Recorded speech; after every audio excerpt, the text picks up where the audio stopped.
Hola, les quiero leer un vocabulario de antónimos que publiqué en Facebook acerca de palabras opuestas que vienen siendo antónimos.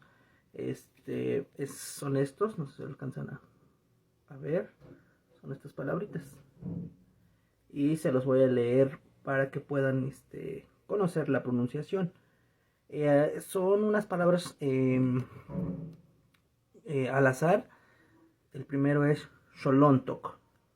Lo opuesto sería Huastok, mojado, seco. Totonic, caliente. Lo opuesto Sesek, que es frío. Huehueyac, largo. Cototzi, corto. Isiucapa, rápido. Yolik, despacio. Tlayoa, noche. Soleado, tonaya. Zopelic, dulce. Amargo, chichic. Yamanic, suave. Duro, tetic.